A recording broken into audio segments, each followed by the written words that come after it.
오늘은 인내와 수고의 증거가 되는 감사절, 인내와 수고의 증거가 되는 감사절이라는 제목으로 하나님 말씀을 증거하고자 합니다. 추수감사절을 맞아서 우리 하나님의 은혜와 평강이 우리에게 고백되는, 그리고 찬양하며 축하하는 귀한 절기가 되었으면 좋겠습니다. 우리는 우리의 수고와 노력 그 이상으로 보다 풍성하게 결실하게 된 것이 하나님의 은혜임을 기억하고 고백하며 감사하며 이 주의를 지키게 되었습니다. 오늘 본문, 언제나 이 추수감사는 농부의 은유로 대표되곤 합니다.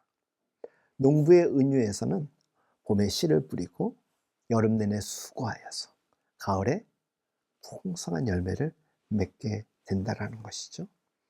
그러나 우리가 이 농부의 은유에서 두 가지 측면을 꼭 머릿속에 기억해야 됩니다. 우리가 생각해 볼 필요가 있다, 기억해야 된다라는 것은 조금 더 깊이 생각하고 생각해야 한다라는 그 중요함이 있다라는 것이겠죠. 첫째는 우리가 심고 노력하는 것을 인정하시고 우리의 노력에 좀 더 풍성케 하고자 하시는 그 하나님의 정도로만 우리의 신앙이 감사로 끝나는 것이 아니라 정말 가장 중요한 것, 우리의 목표, 우리의 계획과 우리의 노력, 방법, 이런 것들이 하나님 안에서 인정받는 하나의 방법, 그리고 합리성으로 제한되기 때문에 이 가을에 주시는 하나님의 이 풍성한 결실이 그저 우리의 노력으로 인정하는 것보다 더 큰 것이 될 수 있다, 그것을 찾는데 여러분들이 고민과 기도가 있었으면 좋겠습니다. 양적 차원에서 큰 것이 아니라 내용 자체에서 이미 우리의 노력을 인정하시고 복 주시는 것이 하나님의 은혜라면 우리에게 하나님께서는 비교할 수 없는 더 큰 분량의 것들을 더 쏟아 부어 주셔서 하나님의 크심에 대하여서 누리게 하신다. 그래서 하나님의 큰 일하심에 대하여서 우리가 축소하지 아니하고 감사할 수 있어야 되는 것입니다. 둘째로 우리가 좀 생각해야 될 것은 하나님이 결국 우리의 노력을 인정하시고 복 주시는 것이 감사절이라면 우리가 그동안 노력하였고 인내하였던 이 모든 시간들은 어떤 것인가에 대하여서 생각해 보실 수 있기를 바랍니다. 사랑하는 여러분, 기독교 신앙을 자연적인 요소와 초월적인 요소로 우리가 생각을 해보자면 초월적인 요소가 어쩜 신앙의 본질에 가깝습니다. 자연적인 요소를 외면하는 의미가 아니라 이 자연적인 요소와는 비교될 수 없이 큰 하나님의 통치, 하나님의 하나님 되심을 위한 우리의 성경적 이해가 그렇지 않습니까? 하나님은 자연보다도 더 크신 방법, 그리고 더 깊은 신비, 더 놀라운 사랑으로 우리들을 축복하시기를 원하시는 분이십니다. 자연적인 법칙에 조금 더 얹어주는 정도가 아니라 우리는 성경을 근거로 하여 만족할 수 있는 그 이상의 최대치, 그 이상으로 하나님이 우리에게 주신다라면 우리가 어떤 생각을 해야 함이 마땅하겠습니까? 이것을 한번 시간 속에서 한번 생각해 보십시오. 눈물도 있었습니다. 고통과 고난도 있었습니다. 그 모든 것들이 녹아져서 그 시간 속에서 우리는 놀라운 하나님의 인도하심과 하나님의 동행하심을 고백하고 감사할 수 있게 되는 것 아니겠습니까? 그래서 이 시간이라는 과정은 어찌 보면 아주 귀합니다. 사랑하는 여러분, 우리 기독교인들, 신앙인으로서 우리가 살아가면서 믿음을 지키라는 문제는 누구나 알고 있는 것입니다만 그 믿음을 지키는 문제에 있어 가장 크게 어려움을 겪게 되는 것은 너무나도 아이러니하게 또 시간이라는 거예요. 때로는 너무나도 지긋지긋해서 얼른 지나갔으면 좋겠고 어떤 데는 이 시간이 정말 길게 오랫동안 갔으면 좋겠다라고 여기실 때가 참 많아요.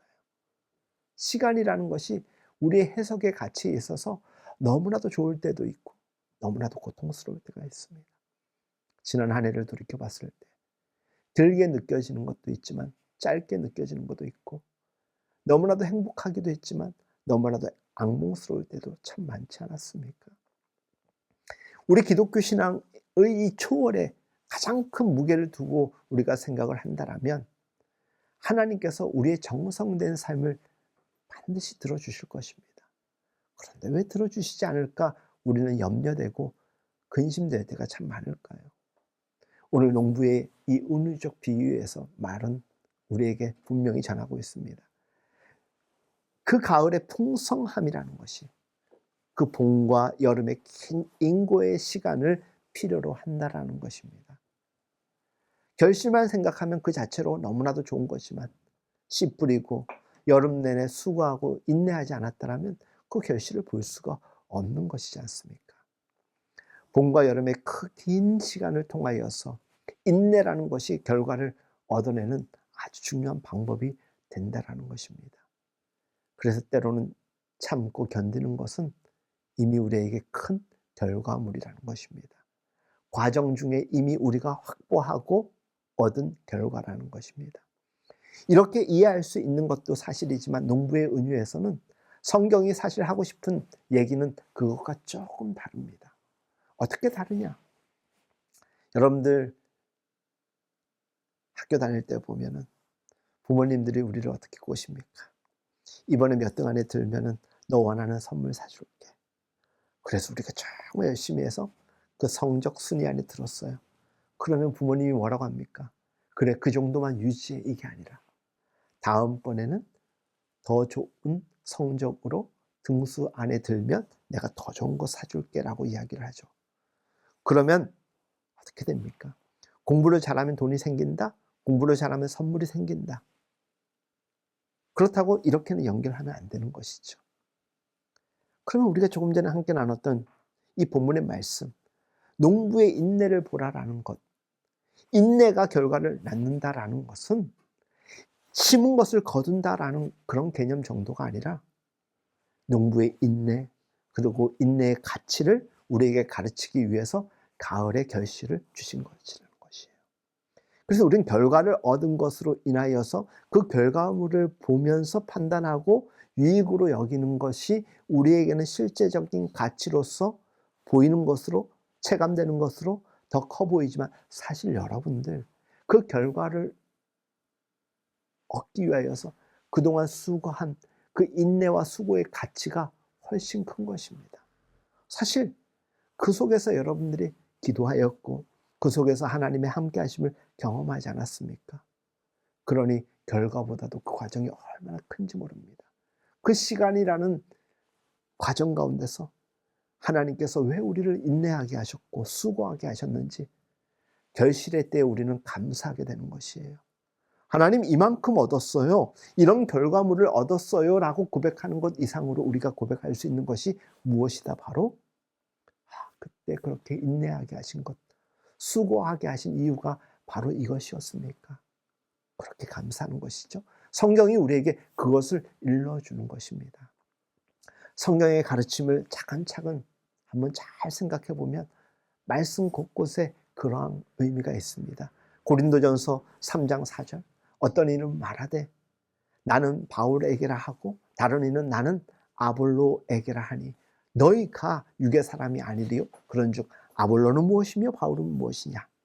그들은 주께서 각각 주신 대로 너희로 하여금 믿게 한 사역자들이니라. 또는 집사들, 나는 심었고 아볼로는 물을 주었으되, 여기서도 중요해요. 오직 하나님께서 자라나게 하셨다라는 것입니다. 그런즉 심는 이나 물 주는 이는 아무것도 아니로되 오직 자라게 하시는 이는 하나님뿐이시니라. 아멘입니까? 아멘이죠. 고린도 교회에 분파가 생겨서 아볼로파, 바울파, 사람들은 이런 쓸데없는 것에 시험에 들고 나누는 거 굉장히 좋아합니다. 바울의 얘기가 어떤 것입니까? 물 주는 것, 심는 것, 이것은 아무것도 아니다. 정말 아무것도 아니라, 그게 아니라 중요한 것은 맞는데 그것보다도 훨씬 중요한 작용이 있었으니 그것이 무엇이다? 자라게 하신 이가 누구다? 하나님이라는 것입니다. 이렇게 해서 아볼로를 근거로 삼거나 바울을 그 대표로 삼는 그 차이의 허망함을 드러내고 있는 것입니다. 우리가 어떻게 하였다라고 고백하고 어떤 것을 하나님께 드렸다 하더라도 하나님이 우리와 함께 하심으로 베풀어 주신 은혜를 생각하면 전혀 비교할 바가 못 되는 것입니다. 여기에 바로 중요한 문제가 나오는 것입니다. 물론 농작물이 자라나는 거 보면 필요한 만큼의 일조량 그리고 수분과 영양분이 필요한 것은 사실입니다. 그러나 성경이 말하는 것은 그것이 자라나게 하는 분은 바로 하나님이라는 것입니다. 우리는 그 비율이 어때야 되는가 하는 것에 대하여서 물론 잘 알고 있습니다. 우리가 일조량이 너무 부족하면, 수분이 부족하면 가뭄이 들고, 또 비가 너무 많이 오지 않으면, 그리고 흐린 날이 많으면 좋은 결실을 맺을 수가 없고 심지어는 그 작물들이 썩어질 수도 있는 것 아닙니까? 그런 것 모든 것을 합하여 결국 자라게 하시는 이는 하나님이라는 것입니다. 농부의 인내와 수고라는 이 은유의 핵심이 무엇이냐? 하나님께서 우리에게 이 시간과 과정을 요구하시는 거예요. 필요하다라는 거예요. 우리는 얼른 좋은 결과만 보고 싶어 합니다. 시간이 빨리 지나갔으면 좋겠다라는 것이에요. 그러나 하나님은 그 과정 가운데 그 시간과 그 인내를 우리에게 요청하는 것입니다. 시간과 과정 속에서 우리와 함께 일하여 하나님의 뜻을 보여주시고 진행시키시며 확인시켜주는 것입니다. 하나님의 뜻을 이룸에 있어서 우리에게 요청하는 가장 중요한 믿음의 실천이 바로 오늘의 본문을 통하여서 우리가 깨닫게 되는 것, 바로 인내와 수고라는 것입니다. 우리는 이 문제가 사실 만만치 않다라는 것 잘 알고 있습니다. 그렇죠. 인내하고 수고하는 것 얼마나 힘든지 모릅니다. 왜냐? 이 농부의 은유를 잘못 이해하면 우리가 일하는 것을 보고 보상하는 하나님만 남습니다. 그러나 하나님은 이 농부의 은유를 통하여서 뭘 우리에게 얘기하고 싶어 하냐? 우리에게 요구하는 이 인내라는 것은 우리 보고만 수고하라는 과정이거나 시간이 아니라 하나님께서 친히 직접 그렇게 일하셔서 함께 하심으로 결과를 만들어내신다. 그 하나님이라는 것입니다. 이는 인간적인 인내와 수고의 방식으로 얻게 되는 결과의 대함을 초월하는 방식 표현 아니겠습니까? 요한복음 5장에 가면은 베데스다 목가에서 아주 38년 동안 자신의 가진 그 병을 고치지 못함으로 인하여서 그 중풍병자 환자가 그 병이 낫기를 소원합니다. 그래서 그 물이 동할 때 들어갈 수가 없어서 38년 동안 병자로 사는 사람을 예수님께서 고쳐주십니다. 기록된 말씀을 읽어드립니다. 그 사람이 유대인에게서 가서 자기를 고친 이는 예수라 하니라. 그러므로 안식일에 이러한 일을 행하신다 하여 유대인들이 예수를 박해하게 된지라. 예수께서 그들에게 이르시되 내 아버지께서 이제까지 일하시니 나도 일한다. 하나님께서 우리가 기대하는 믿음의 보상을 주시는 것, 그리고 믿음에 응답하시는 것은 이렇게 심판자나 포상으로나 그렇게 일하시는 것이 아니라 믿음을 우리에게 요구하사 우리의 믿음 실천 가운데 그 속에서 우리와 함께 일하신다라는 것입니다. 그러니까 우리의 그 인내와 수고, 그 인내와 수고의 필요는 가을의 수확이 하나님께서 우리와 함께 일하시며 그 일하시는 목적이 풍성함과 승리와 완성과 영광의 것이 되도록 하나님께서 보여주시고 확인시키신다는 것입니다.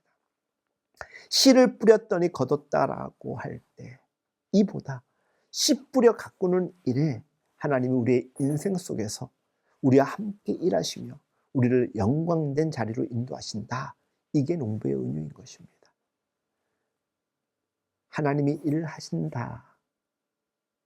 이 말씀의 사실에 대하여서 우리는 사실 매우 소홀해서 그저 기도하여 응답받는 일이라는 이런 단순한 초월적 기대가 더 간절한 기도, 더 효과적인 기도라는 것을 우리가 토해내고 그렇게 반응하고 나올지는 모르겠지만 매일매일 답이 없어 보이는 이 끝이 안 보이는 현실을 믿음으로 인내하고 수고하며 살아가는 그 한 사람 한 사람의 삶 안에 하나님께서 직접 관여하셔서, 하나님께서 내 안에서, 하나님께서 우리 안에서 내 인생을 통하여서 일하시고 나를 영광된 자리로 인도하셨다.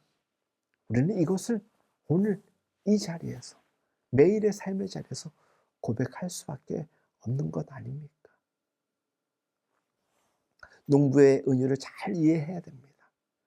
이 가을의 풍성한 수확은 우리가 일한 결과이면서도 하나님이 우리의 인생을 함께 하사 데려가시고 그리고 안내하신 자리예요. 복잡 다양한 여러 가지 이유들로 인하여서 어쩜 생각하기도 싫었던 순간들, 과정도 분명히 있었을 것이에요. 그 과정을 지나서 지금의 자리로 인도하신 하나님의 은혜를 생각하실 수 있기를 바랍니다. 디모데전서 1장에 가면 이런 문제에 대하여서 사도 바울의 고백이 이렇게 증거됩니다. 나를 능하게 하신 그리스도 예수 우리 주께 내가 감사함은 나를 충성되이 여겨 내게 직분을 맡기셨음이니 내가 전에는 비방자요 박해자요 폭행자였으나 도리어 긍휼을 입은 것은 내가 믿지 아니할 때에 알지 못하고 행하였음이라. 우리 주의 은혜가 그리스도 예수 안에 있는 믿음과 사랑과 함께 넘치도록 풍성하였도다. 미쁘다. 모든 사람이 받을 만한 이 말이요, 그리스도께서 죄인을 구원하시려고 세상에 임하셨다 하였도다. 죄인 중에 내가 계수니라. 그러나 내가 긍휼을 입은 까닭은 예수 그리스도께서 내게 먼저 일체 오래 참으심을 보이사 후에 주를 믿어 영생 얻는 자들에게 본이 되게 하려 하심입니다. 사도 바울의 회심 이야기죠. 자신의 회심 그리고 자신의 지금 있는 자리에 대한 이해가 잘 표현되어 있습니다. 어떤 표현? 어떤 이해? 내가 서 있는 이 자리가, 내가 이 자리에 오게 된 것이 어떤 하나님의 은혜의 결과인가를 설명하는 것입니다. 이 간증과 설명의 핵심은 본인이 의도한 그 어떤 노력의 결과에 이른 정도가 아니라 훨씬 더 뛰어넘는, 어찌 보면 내 인생 내가 생각해 보니까 노력한 것 치고는 뻘짓한 것들이 더 많아 보이는데, 그래서 바울은 어떤 사람이었습니까? 열심히 예수를 반대하고 예수 믿는 자들을 핍박했던 사람이었습니다. 그러나 그 속에서 하나님께서 일하심으로 그 사도 바울을 이 자리에 끌고 오심으로 그의 예수 믿는 자리는 자신의 수고가 아니라 하나님의 편을 드는 것이 아니고 반대편을 들었음에도 불구하고 그 무치와 그 미련한 수고에 애썼음에도 불구하고 그토록 열심히 반대한 그 열심이 도리어 지금의 자리로 오게끔 하였다는 것입니다.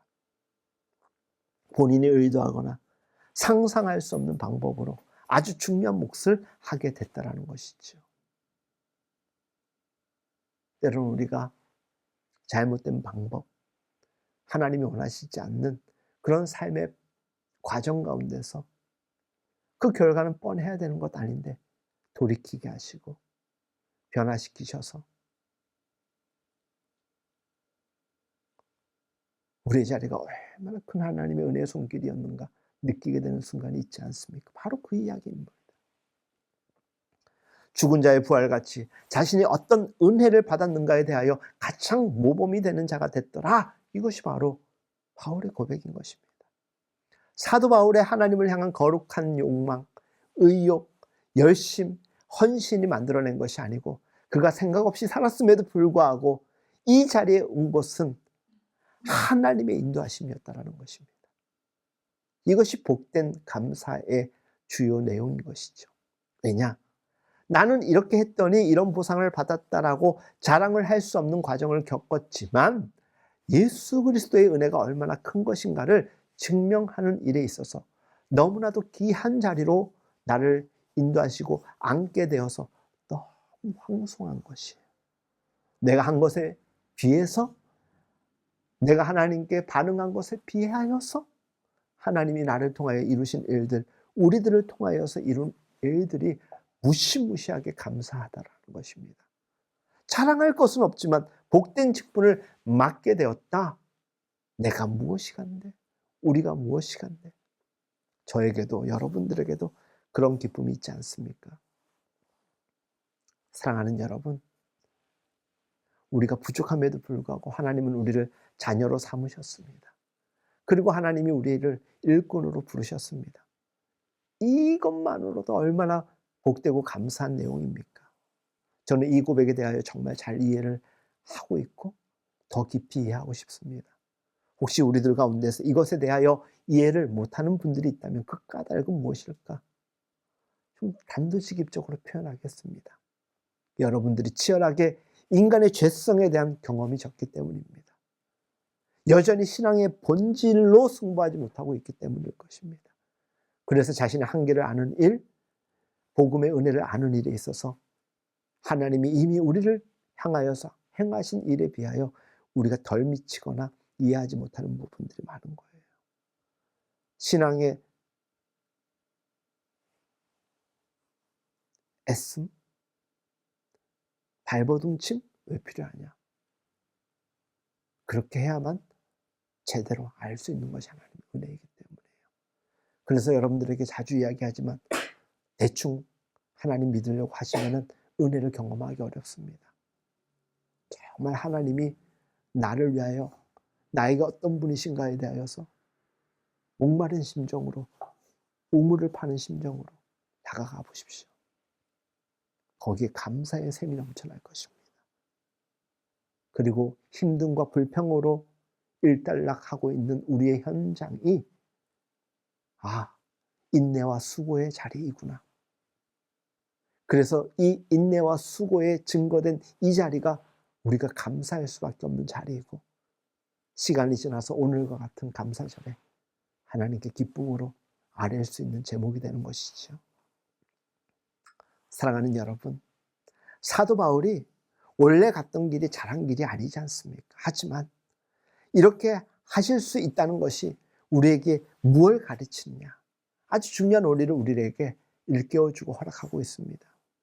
이 농부의 은유에서 보다시피 내가 얻으려는 이 결과의 연속성을 가진 오늘을 우리가 살아야 되는 것입니다. 어제 없는 오늘 없습니다. 오늘이 없는 내일이 없습니다. 그저 소망만 바라보고 미래의 변화와 아름다움을 기대하면서 오늘을 게을리 살아서는 절대 그런 날은 오지 않습니다. 가을에 추수를 하려면 내가 씨를 심고 내가 심은 씨를 가꾸어야 합니다.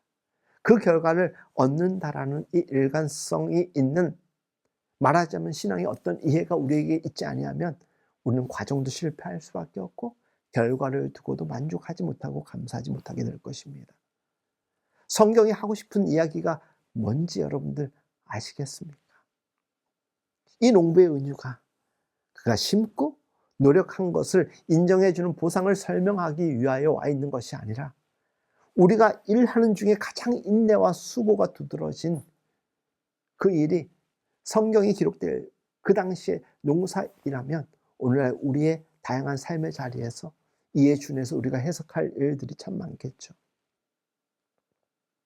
그 당시만 하더라도 농사 짓는 일만큼 수고하고 인내가 필요한 것이 없었습니다. 지금 우리의 삶의 자리에서 정말 수고하고 인내하는 여러분들이 행하고 있고 맡겨진 그 일들 잘 생각하시면서 하늘로부터 주시는 은혜와 지혜와 능력으로 잘 감당해 보십시오. 때로는 어떻게든지 버티십시오. 최선을 다하는 일을 포기하지 마십시오. 수고하고 애쓰는 것, 그 수고하고 애쓰는 것이 귀하다라는 것을 여러분들에게 강조하고 싶습니다. 왜 수고하고 애쓰는 것이 귀하느냐? 하나님이 우리에게 이루시는 일들을 위하여 하나님이 하루하루 일하시기 때문입니다. 찬양의 가사 가운데서도 우리가 포기하지만 그 순간에도 하나님은 일하신다라는 내용이 있지 않습니까? 그래서 우리에게 하나님이 개입하시고 우리 자신 속에서 하나님이 뜻하시는 어떤 목적을 이루기 위하여 우리에게 허락된 하루가 우리에게 가장 중요하게 어떤 하루냐? 때로는 결과가 보이지 않는 하루일 수 있습니다. 가만히 있을 수 없는 하루일 수 있습니다. 현실은 우리가 잠을 자도 되고 게으름을 피울 수도 있고 도망가도 되는 것으로 비쳐 보일 수도 있고 그렇게 행할 수도 있지만 사실 우리는 그렇게 타협해서는 안 됩니다. 힘껏 인내와 수고로 이 하루를 살아야 됩니다. 보통 하는 말들로 찢고 볶는 삶을 우리는 살더라도 그 안에서 하나님과 동행하게 되어야 되는 것이죠. 모든 일에 이 산다라는 것이 힘드는 거 모르는 사람이 없습니다. 다 압니다. 힘들지만 어떤 이들은 포기하고 낭망합니다. 그런데 어떤 이들은 인내하고 수고하는 가운데 결과 맺어냅니다. 믿음의 사람은 더더욱 그럴 수밖에 없는 것이 하나님이 그렇게 인도하시기 때문입니다. 그 속에 붙들려 있으면 우리 생각에는 그래도 하나님의 백성으로 우리가 부름을 받았으니 신앙적으로 어떤 목적과 부름을 가지고 있는데 그 연장선에서 있는 어떤 일들을 해야 수고하고 애쓴다라는 말이 명분이 있을 것 아니겠습니까? 사랑하는 여러분, 기도하고 구제하고 봉사하고 이 수고하고 애쓰는 것이 옳은데 하루를 사는 삶 생각해보면 온통 거기에도 집중함에도 시간이 부족하고 힘이 부족할 때가 많습니다. 그래서 하루를 돌이켜보면 내가 하나님을 좀 더 인식하면 좋았을 텐데 하는 아쉬움이 남을 때도 참 많지 않습니까?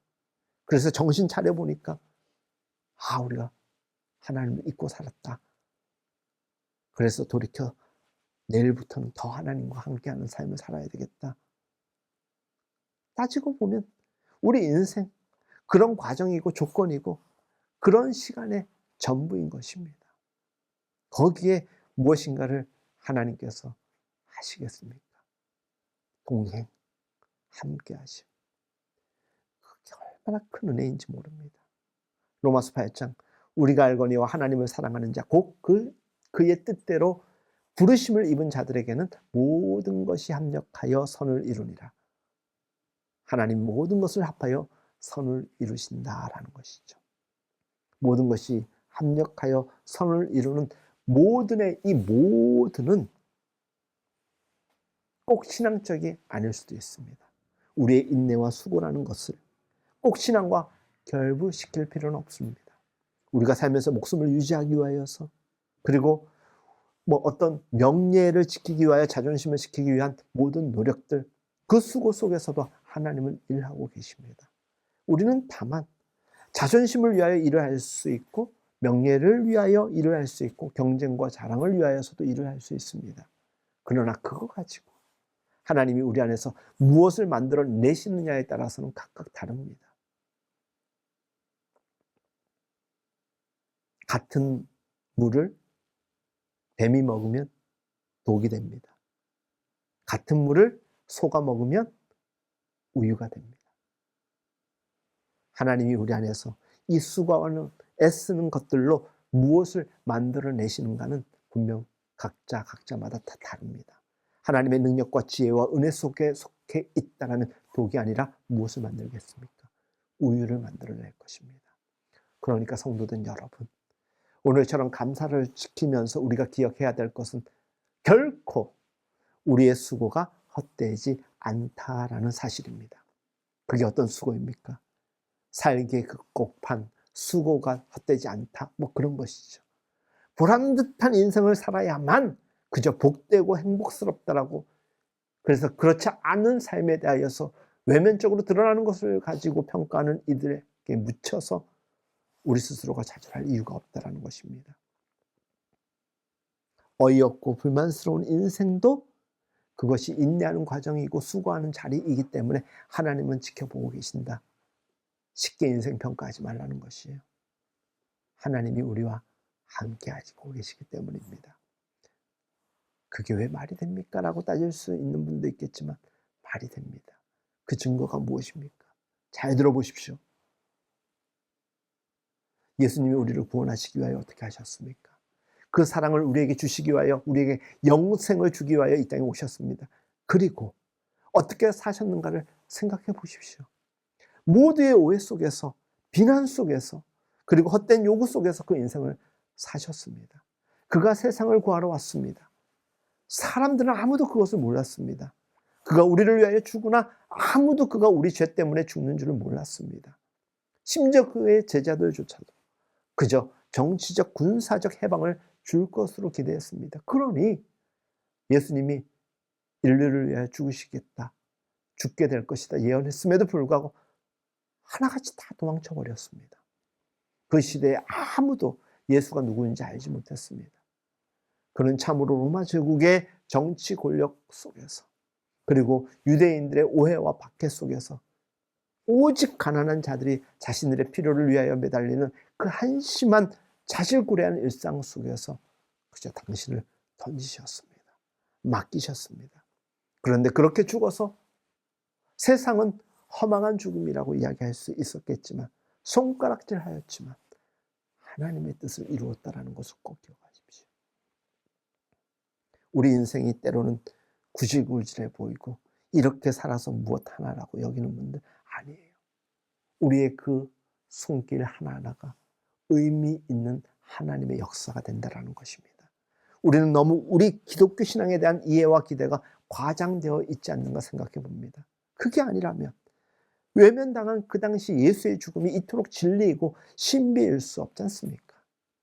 나라를 구하고 세계를 구한 이 기독교라는 이름에 그 어떤 영광과 도움이 되었는가? 실로 예수님의 죽음은 크고 신비로운 우리를 향한, 인류를 향한 하나님의 위대한 사건인 것입니다. 어떤 것들이 오늘날 우리 기독교 신앙에 있어서 너무나 시험이 되어 있지 않나 싶습니다. 그래서 사람들은 대강삽니다. 묻혀 살기를 원합니다. 별 볼 일 없는 삶을 사는 것, 그것에 우린 무시되고 있습니다. 이 땅에 그 어떤 사람도 의미 없는 사람 없습니다. 그 어떤 의미 없는 행동이 없습니다. 독을 만들어내든 우유를 만들어내든 누군가의 그 수고를 하나님은 보시고 계신데, 이왕이면, 아니 반드시 우리는 우리의 인노와 수고의 증거가 되는 이 산물들을 통하여 오늘 우리가 추수감사절을 드리는 것과 같이 우리의 시간이라는 인생의 과정을 하나님께, 하나님, 제가 드린 삶입니다. 거기에 인내가 있고 거기에 수고가 있다는 것 하나님이 아시고, 그 과정도 하나님이 복되게 칭찬하실 것이며 그 결과를 두고서도 하나님은 감사하고 계신 것이죠. 여러분들이 애쓰고 노력하여서 하루하루를 버티고 있다면 여러분은 지금 신앙생활을 잘하고 있는 것입니다. 오죽했으면 오늘날 너무 힘들기 때문에 존버라는 말이 유행하겠습니까? 하나님, 내가 겪고 내가 붙들려 가고 있는 이 애쓰고 걱정하는 이 일로, 이 별것 아닌 일로 하나님의 기적을 만들어 주십시오. 어제 그 맹인 그 자매님의 바이올린 연주와 간증을 보면서 사람들은 도대체 저 자매가 어떤 간증을 할까 기대하면서도 사뭇 기대가 없는 이들도 있었을 것입니다. 그분의 찬양, 그분의 연주 간증을 들으면서 내내 얼마나 마음이 크게 감동이 되는지, 내가 얼마나 더 감사해야 되는지를 다시금 찾아낼 수 있었습니다. 욥이라는 성경 인물, 오늘 본문의 마지막에 등장하지 않습니까? 보라, 인내하는 자를 우리가 복되다 하나니 너희가 욥의 인내를 들었고 주께서 주신 결말을 보았거니와 주는 가장 자비하시고 긍휼히 여기시는 이시니이다. 여러분, 욥기의 핵심이 무엇인지 아십니까? 욥이 결국 인내해서 2배의 복을 얻었다라는 것, 그게 아닙니다. 욥기의 핵심된 주제는 한 신자가, 하나님이 주목하는 한 사람이 그저 보상 없이 믿음을 지킬 수 있는가 없는가 보자라는 것입니다.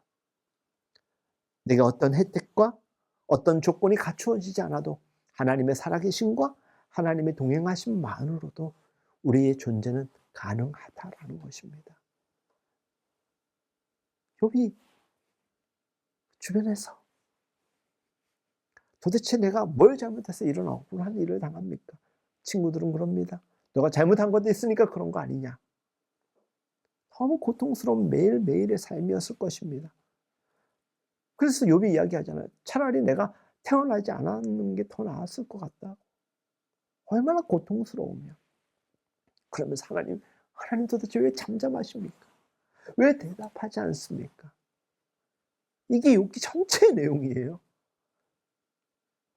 그런데 마치 우리가 매일 쏟아내는 이야기 같지 않습니까? 우리 이야기 같지 않습니까?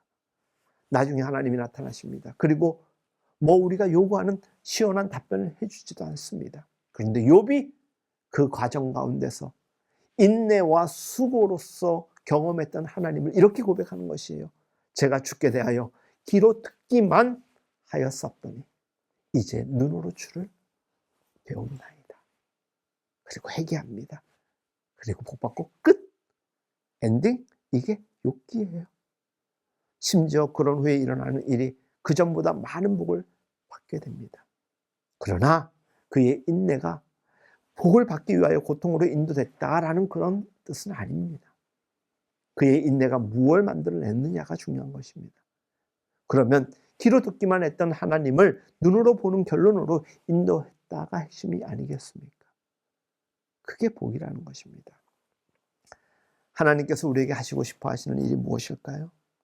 우리에게 인내라는 이 현실, 그 긴 고통의 시간은 우리에게 왜 필요한가 물으면서 동시에 지혜와 답을 주시는 것입니다. 하나님은 무엇을 주시기보다 당신을 주시기 원하십니다. 그 인내와 수고의 시간을 통하여 나를 발견하라는 것입니다. 내가 함께하고 있다는 것을, 내가 동행하고 있다는 것을 발견하기를 원하시는 것이죠. 함께 그 일을 겪자. 내가 함께 할 테니 걱정하지 말아라.